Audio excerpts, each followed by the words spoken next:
We felt comfortable with him.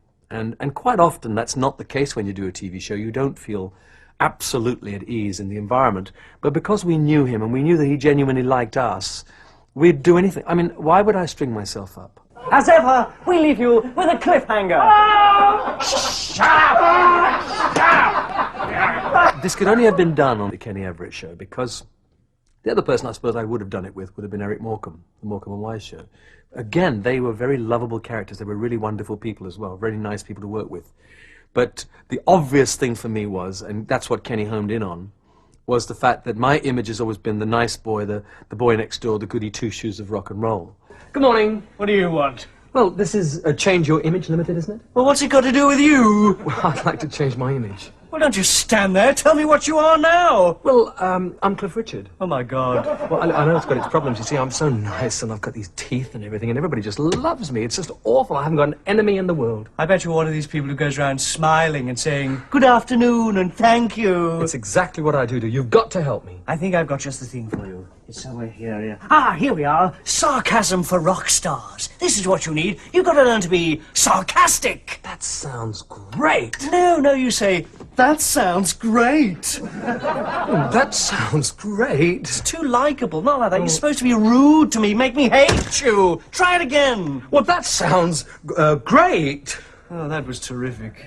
Oh, do you think so? Thank you. No, I was being sarcastic, get it? Oh, were you? No, it's, oh, were you? I'm sorry. Don't ever say sorry. Say, I'm sorry. Sorry? Oh, no.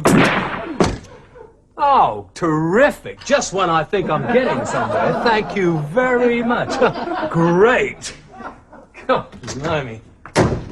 I think he's got it. Great!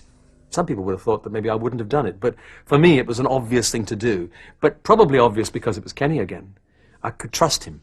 That I knew that whatever he was doing, it wouldn't be a send up. We'd be laughed with. I wouldn't be laughed at.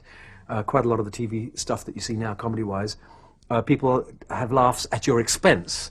And from the bits that I remember with Kenny, he didn't laugh or get a laugh at my expense. We did it together and we got laughs together and people laughed with us. I want my mum. He used to play everything for everybody so that if you sat and listened to his program, you'd get the drift of what was happening musically in the country. So he had a great love for musicians and obviously for people like myself whose records he'd played often. Influence is always a hard thing, I think, to analyze because usually we're influenced and no one really knows it's happening. I'm influenced musically by loads of people and I'm probably not even aware of it. You're influenced by what you like. I loved Elvis, so no doubt I was influenced by him. I loved Buddy Holly, Jerry Lee Lewis, the Everly Brothers, you name it, all those main rock people. In the same with comedy, people loved Kenny Everett. Comics loved Kenny Everett. Everybody loved the way that he worked and what he presented on television. And so therefore I think his influence will be there for a long, long time. And it will filter through without us even noticing. People will do things without even saying, oh, that's my Kenny Everett bit. It'll have been embedded in our psyche, and I'm sure that's the way it'll come out. Because there's no doubt, someone that was as funny as that, and as likable as that too, has got to have an influence on people in the future. Has to be.